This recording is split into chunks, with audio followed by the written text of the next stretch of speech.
all up and down the playground and through the alleys. And as I played this particular day, when I looked at the picture, my mind went back to one particular day. My cowboy scene was interrupted because as I was in the alley, I couldn't help but notice, a man and a woman that was picking up an old couch that had been in the alley for weeks, that someone had disposed of. And I hid myself because we were told not to speak to strangers. So I ducked in where they couldn't see me behind what used to be called a garbage can. And as I hid from them, I could hear him tell the woman, help me get this couch on the cart. And there was no tie wraps for us. They would take an inner tube. Lord help me here. Y'all know what I'm talking about, don't you? And they would tie an old inner tube that they cut up and tie it down so that they could take this couch wherever they chose to take it. Then they proceeded to go down the alley and they would collect whatever they could find that was of value to them. I stood behind the hidden area I had secured for myself, and I said, what kind of people are these that would take something as nasty, Lord help me preach this one, as this old couch that we've jumped on with our dirty feet and we played on, and Lord knows what else I can't say this morning on. And I know it smells with urine and alcohol. What kind of people would be so nasty as to take this couch and all the junk that's in the alley? Failed to realize that these people could see a hidden value in this couch. It still had some value left because oftentimes what we disregard is always some value to somebody else. Say it again. Oftentimes what we will disregard and we're so easy to throw away is of some value to someone else. And please today, let yourself learn a lesson. I never forget when we were out there and we had bought all the appliances in the house. You know, after a period of time, everything wear out. Well, me being Pastor Victor Walker, bougie, my washing machine went out. I took it and I ain't being bothered with this washing machine. I put it on a two-wheeler and I didn't have no, not me. Go to Sears and buy me one for a couple of $100. Bougie. I rolled it out on the curb. But before I could get in the house, somebody had put it on their truck and went rolling on down the street. And I thought, what are he going to do with that junk? I don't be bothered with that. Something got to be wrong with it. But then a few months later, the dryer went out.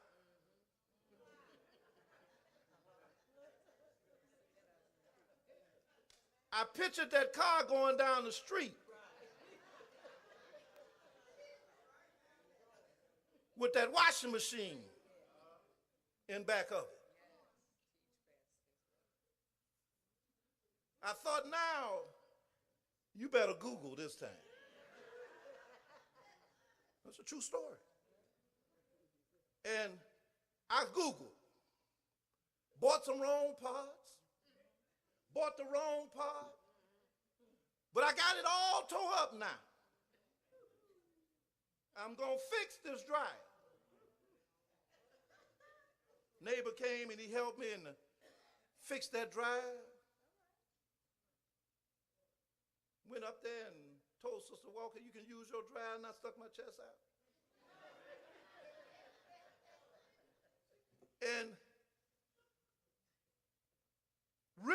realizing that before I'm quick to discard something, make sure you look for the hidden value. I learned a lesson about that, saints, that everybody in here has some value to God. And before you decide to get rid of somebody, discard somebody, trying to figure out why somebody having hardship, it ain't nothing like church folk. We always can find a reason why. I've heard folk say they had, and I'm going to say it, if I ever had cancer, I ain't telling nobody. Because most folk will kill you before you die. Folk try to figure out what's wrong with you. They try to make it a reason why it's like that. Your kids act crazy, folk want to start blaming you. Well, they like that because of this. No, mine ain't like that because of me. Y'all better let me preach this morning. Folk always mind trying to explain somebody else's situation. But I believe that instead of talking about you, I'd rather look back and see some hidden value in you. Because I found out that every company that achieve an extraordinary goals can only accomplish them with ordinary people. Y'all didn't hear what I just said. Every company that has excelled like you never saw before have only excelled by using ordinary folk. No, there ain't been no degrees got them over there. Tell you that. If that was the case, why you got 3 folks with masters and 200 folk that ain't got nothing? You've excelled by ordinary people. The problem is that the preacher, yours truly, got to make you understand the value that's lying up in you, the potential that you hold inside of you, what God did when he breathed in you, the accomplishments that you can accomplish, the heights that you can achieve, the people that you are. It's my job this morning to explain to you how to wake up and realize I can't quit, I cannot stop stepping going up. Because every enemy that I have was put there to get me higher than I am. Everyone that talks about you was put in place to take you a little higher. Every adversity that you have gone through, it only got you a little higher. More folks talked about you, the more intelligent you became. You know I'm telling you the truth. You went through, but did it raise you up? Things happen for a reason. I'm always reminded of this story that I read once about acres of diamonds. Y'all read that? When the man said, I'm going to go away and I'm going to search for diamonds. I'm going to make myself richer than anyone else. And he left, sold all his property, sold his farm, sold everything that he had. And when he left, he ended up broke, destitute, begging for food and nowhere to stay. But the man that he sold the house to went outside in the back one day, looked up and saw something shine and looked like a big clear rock. Lord help me preach this morning. And he picked it up and he said, I don't know what this is, but it's pretty. And he set it up on the shelf and he left it there. And one day a man came and he said, what is this you have here? He said, I don't know. It was in the backyard when I bought the property. He said, but I just set it there because it looked pretty. It always shines. When the light hit it, it glitters. It just looked like it's worth something, but I don't know what it is. He said, matter of fact, there's plenty of them out in the backyard. Y'all don't want to hear me. And the man said, do you realize this is the largest diamond that's probably in the world? He said, what does that mean? It means you're filthy rich. And that is a true story, because that is the largest diamond mine in the state of California this day. And another man sold it because he didn't dig deep enough to see the true value in where he was.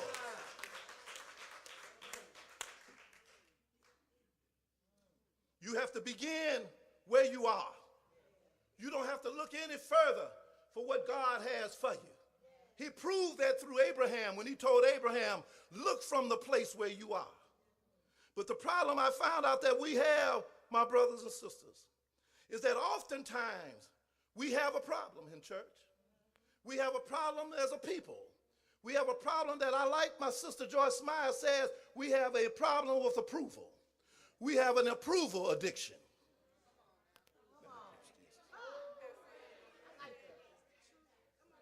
In other words, if you don't approve, Lord help me preach now, it's what I'm doing. I don't want to do it.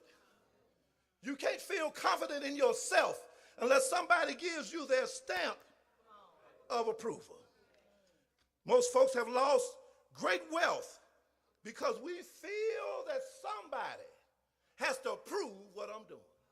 Well, can I talk to you this morning? Drop a pin right deep down inside of you. If God approves what I'm doing, I don't need your approval. If the Lord told me okay, it does not matter to me what you think about it, because the Lord has put me where I am, and the Lord will keep me where I am. I will not rise from the approval of other people, neither will I fall because they don't give it to me. Did you not hear what I said?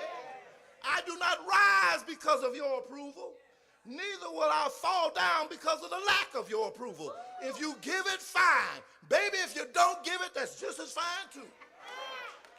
You do not live by the approval of people. You are a child of the King. I'm tired of a begging church. Tired of a church that always look like they're destitute. Always got your head down. Don't you ever bow your head down again. You are somebody.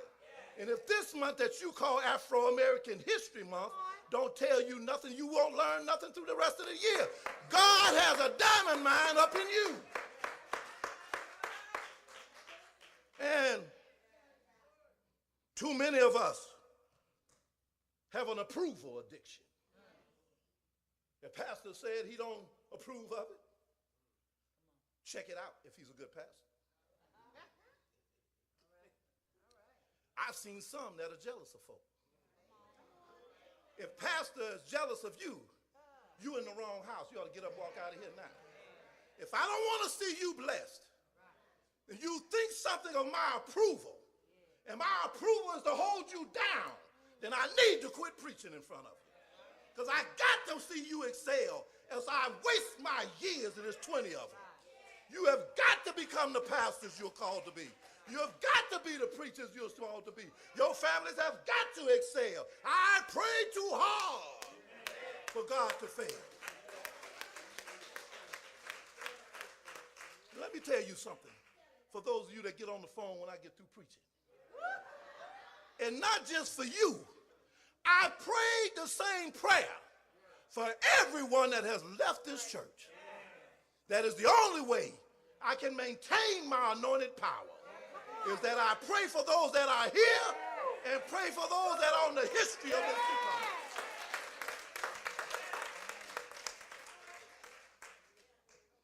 I found out the greatest prison people live in is the fear of what other people think about them.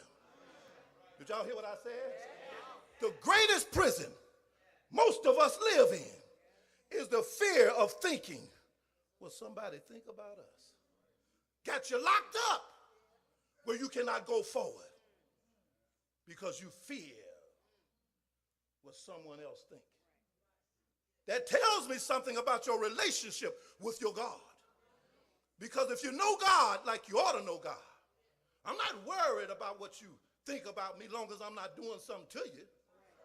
I'm not worried about how you think I should act long as I'm acting right. If you want to talk about me, knock yourself out. The more you talk, the more I'll excel. When you go low, I'll go high. That's as simple as that.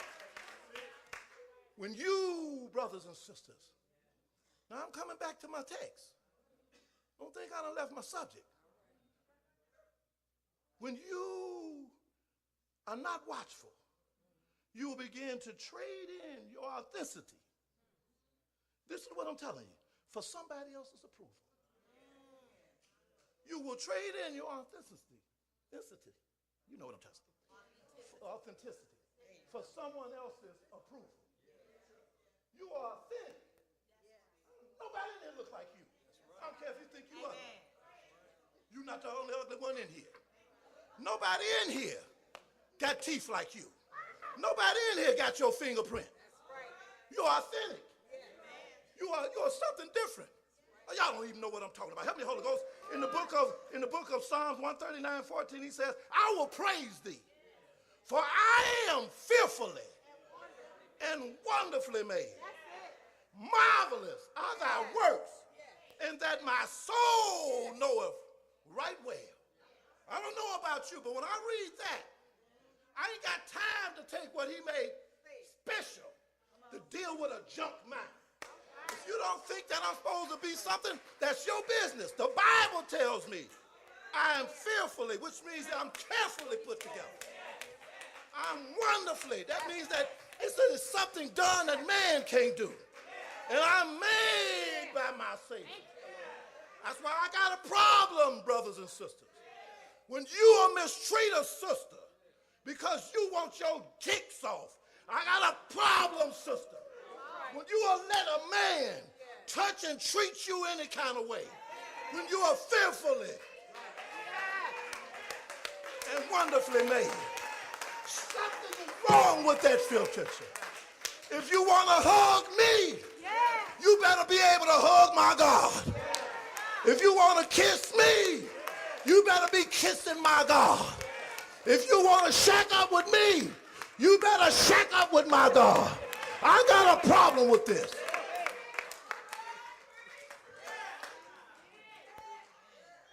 When I'm fearfully and I'm wonderfully made, you ain't got no business touching me. I'm too pretty. Bible say I'm wonderfully made. That ain't ugly. Bible say I'm wonderfully made. That ain't broke. Bible say I'm wonderfully made. You talk prosperity. You have what it told me. And if I'm fearfully and wonderfully made, mama couldn't do that. Daddy couldn't do that. Only God can do that. And I want to talk to you this morning.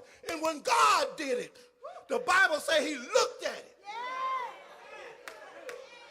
Oh, help me here. And he said, it is good. Now, I don't know what your good means, but I think I can break down his good. It's fine enough. It's prosperous enough. It's beautiful enough. And it's so good, I'm going to use it. Y'all excuse me, but I walk good.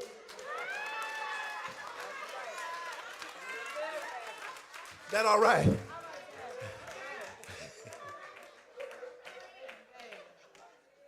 Lord, that wasn't pride. That was just...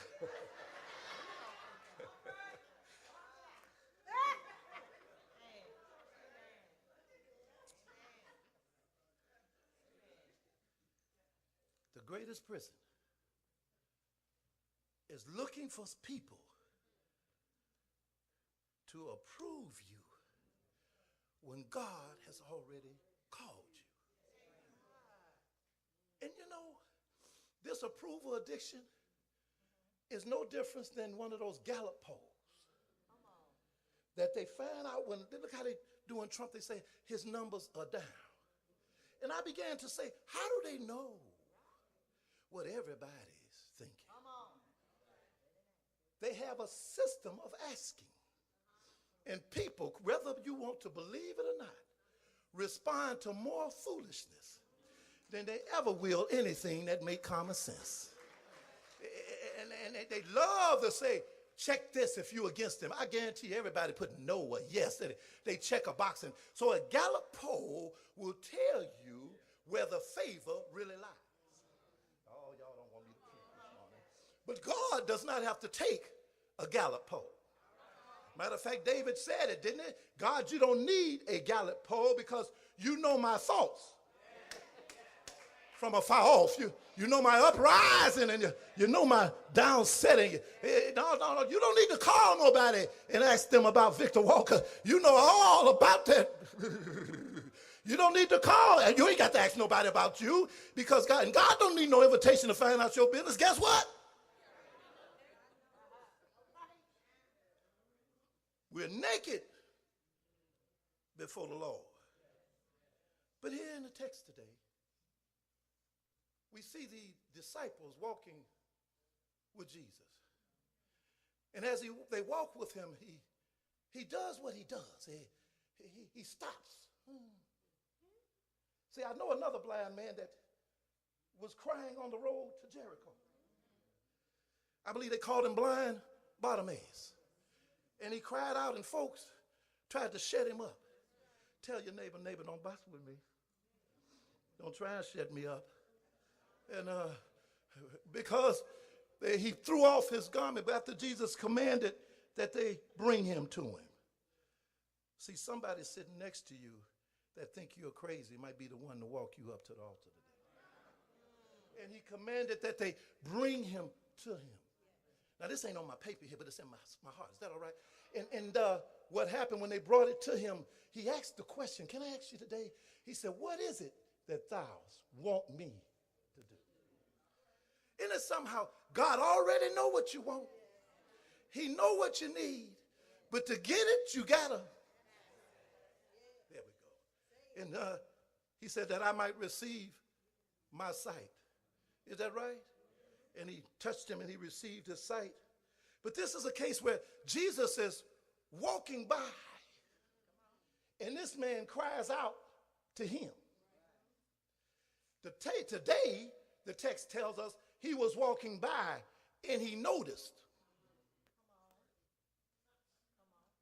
We could have went home if y'all had made some noise here. Let me say it again. My visitor, it says that when Bartimaeus cried out, the book says that Jesus stood still. That meant that he wasn't going nowhere till something transpired. And when he came, and I just told you the story, but today's text does not tell us that. It says as he was walking, there was a man minding his own business. Is that right? And the disciples, the followers, the church folk said, Master, who did sin? This man or his parents, that he was born blind? See, they made the connection that in those days that it was custom to think that if you were born blind, lame, crippled, or halt, or however you want to put it, it had to be something wrong with your folk. This just don't happen. You don't walk around here and you can't, be around here and you can't walk. Your parents must have sinned and done something awful for God to let you be born. This man was born blind that way. And didn't it say that he said neither this man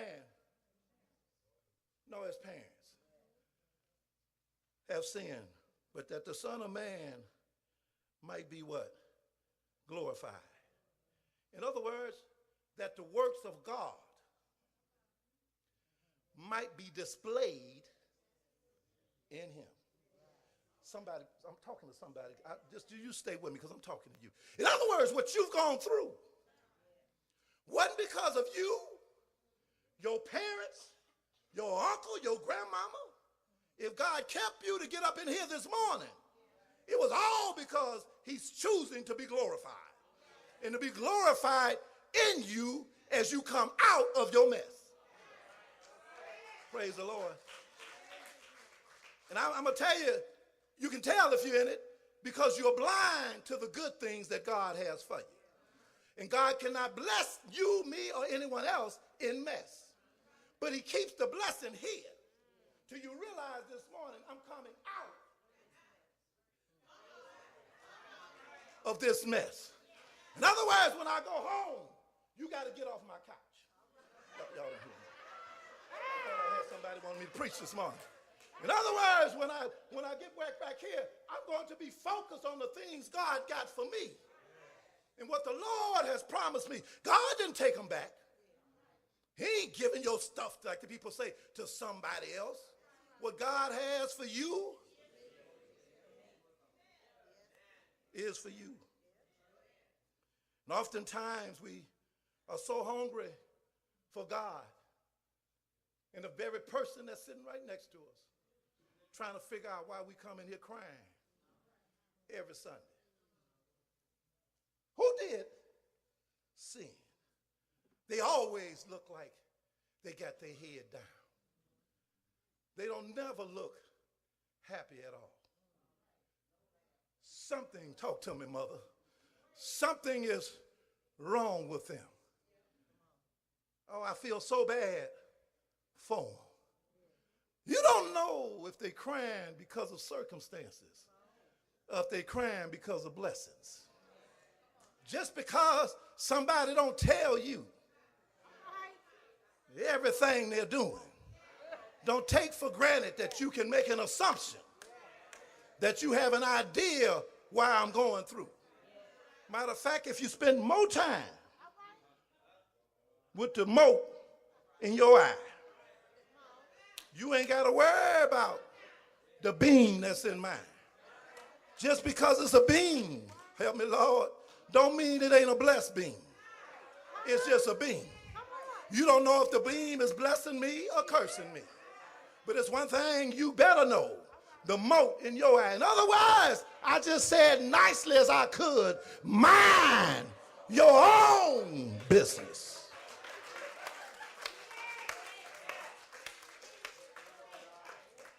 Who did sin? No burden has ever come upon us that can be compared to the burden that Christ took on Calvary's cross. And he didn't know no sin. So explain that. How can I be in sin? My sin is affecting. I'm gonna pay a price if I sin, but don't you think God turned around and punished me because of my daddy? Oh, help me, Holy Ghost. In the Old Testament even was clarified, the Son shall no longer be held for the sins of the Father. Do you understand what I'm saying? And it takes a big person to have that understanding. I can tell you somebody that I saw do that. I saw Dr. Clay Evans, whose church was put on hold because Mayor Richard Day Daley Sr. got upset with him because of what you're celebrating today.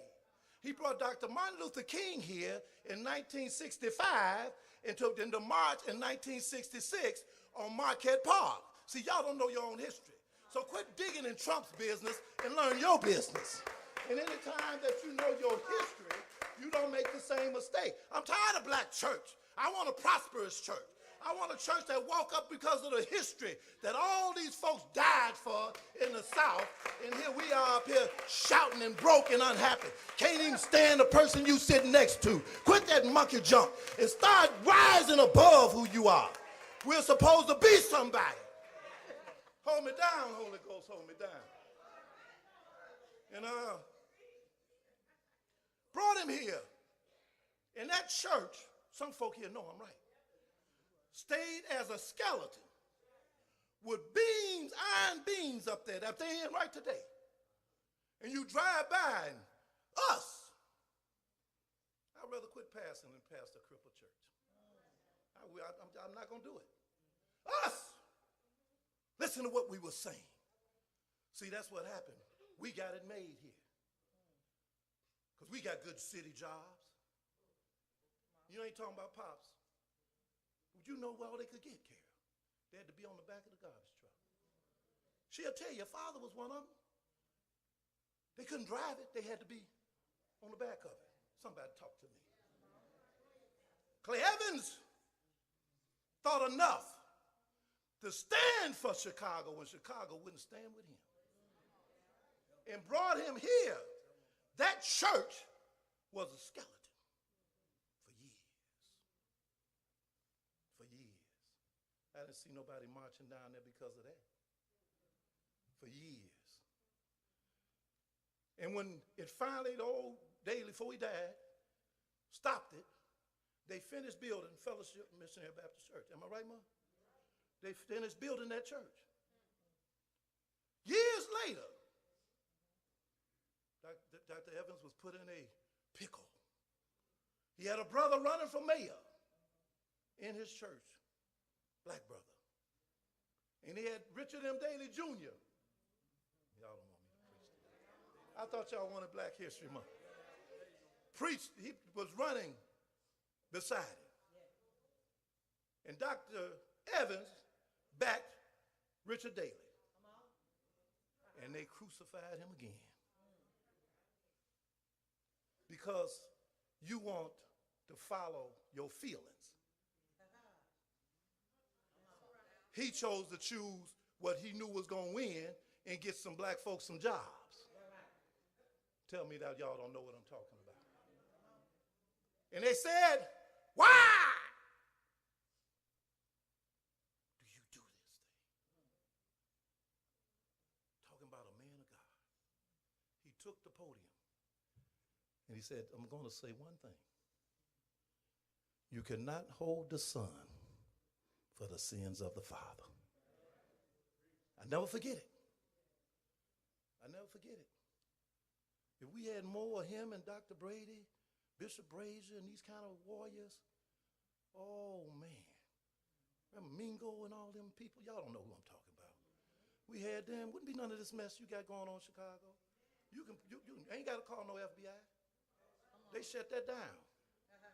They shut that down. Every black church in Chicago would have hit the street. They would have hit it to midnight. They would have been out there. They would shut it down. But now we cute. And we're trying to figure out, instead of that, we point at folk and we say, it must have been their parents. Must have been the way they were raised. Wasn't raised right. Go somewhere else and lie. I was in those gangs when I was young and had one parent.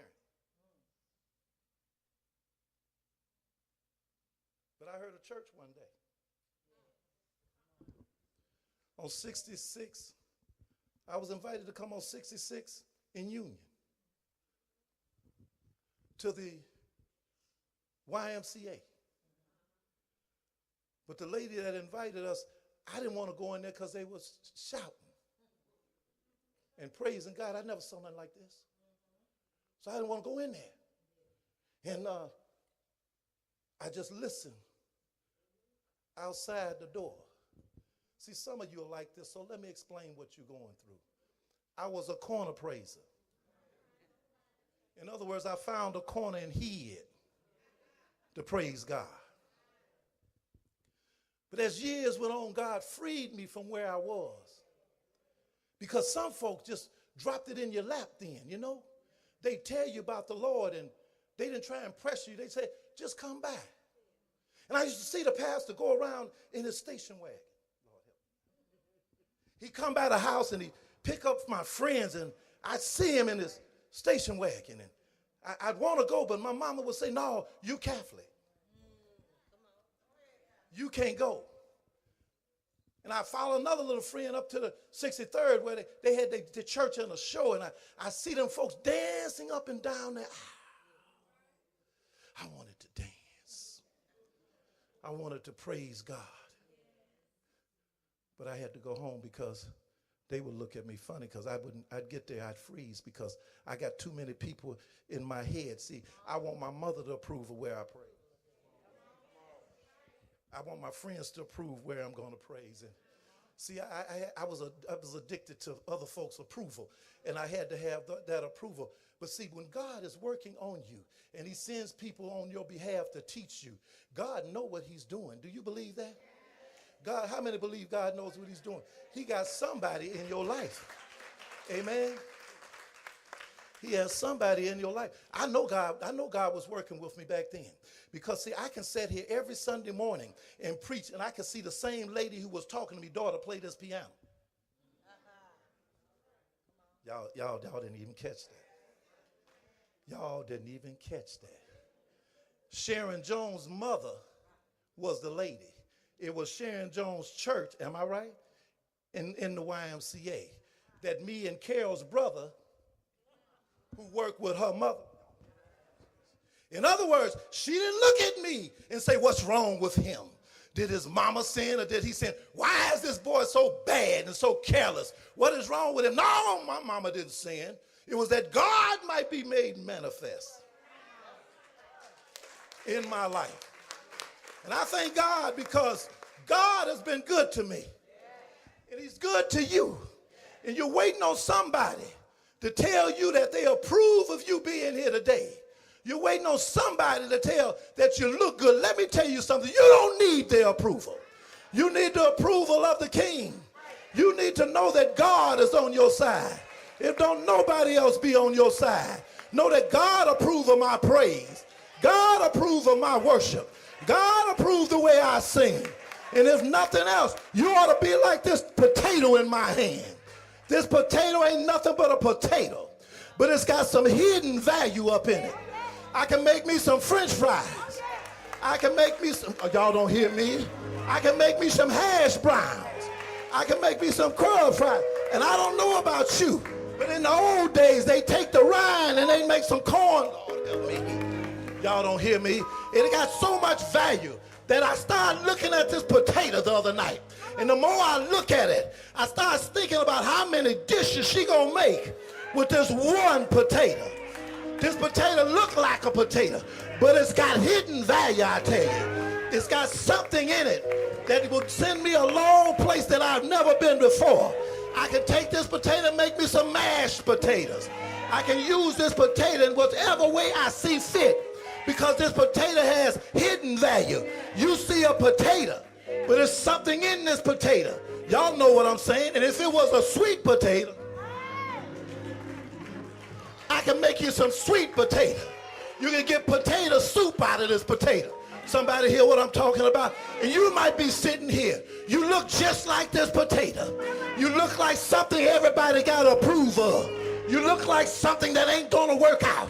They figure that sooner or later, if you don't use the potato, it'll rot. But I found out something about a potato, that when it rots, if you cut off the rotten part, you can still use the potato.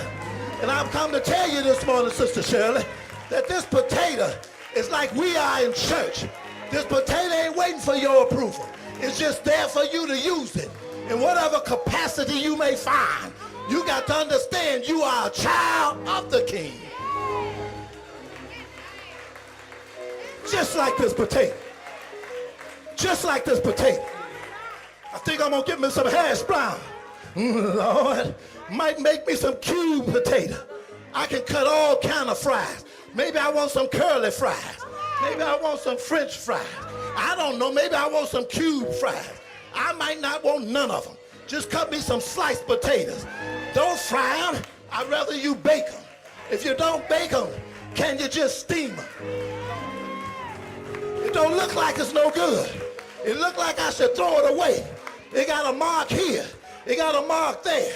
It got a mark there. And what I like about this potato, that I thought these marks was marks on there because the potato was going rotten. But when I look at it this morning, that's just where a branch had been broken off because one potato bear another potato, and the other potato bear another potato, and another potato bear another potato. Oh, you don't hear me. And each potato might have different value. One potato might not make nothing but mashed potatoes. One potato may go to McDonald's and make nothing but curly potatoes. Oh, y'all don't hear me. But every potato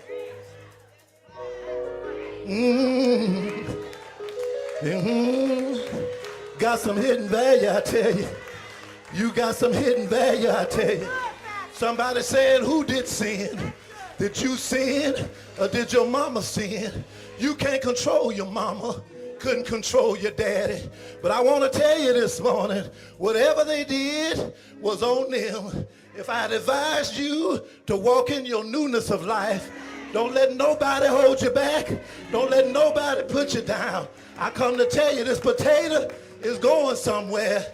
And when you get through with it, if you got any sense, you can take the skin, make you some jelly. Oh, help me here. Come on, give God some praise. Doors of the church are open. If you're here, the doors of the church are open. You may feel like the potato. You may feel like nobody wants you. Feel like you can't be used. But the doors of the church are open because you're meant to be somebody. You're meant to go somewhere. If you're here, I'm on the floor to get you. Yes, you got to be a potato sometime. But just as well as that potato made it to me, it branched off from another potato. And that potato made it to someplace else, it branched off from another potato. And in order to get in the potato, somebody got to dig in the ground. And they think because of what you've gone through. No. You went through to get what you got coming.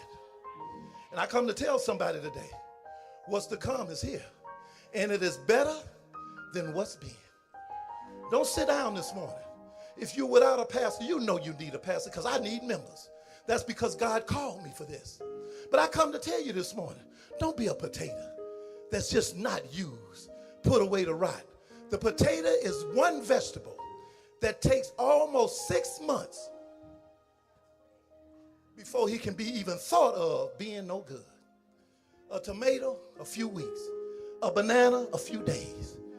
Lettuce will rot in a minute. But a potato, it can survive if you put it in the Frigidaire. Lord, talk to me. It can survive if you put it on the floor in the garage. Because a potato got some longevity. If you're here without a church home, raise your hand. I want to personally, let me come to you. Don't let somebody walk by and make you think you need their approval. No, you've already been approved. You're beautifully and you're wonderfully made. If you're here, God has already stamped his approval on you. And if you come and join this church, you're just putting another chapter into your journey. But God has already approved you. If there be one, would you raise your hand so I can come get you? If there be anyone here without a church and coming in Christian experience or candidate for baptism. And if you're here and you don't like me, but you're looking for a church home, I got some friends in the community that are very good pastors. I'll steer you to them. I'll introduce you to them personally because it's not about house of prayer. It's about you being saved. It's about you having a family that care about you. And that's what I believe is my duty. If you're here, regardless of where you live, I know a lot of people. I'll help you. I'll sit down with you and I'll go to your area.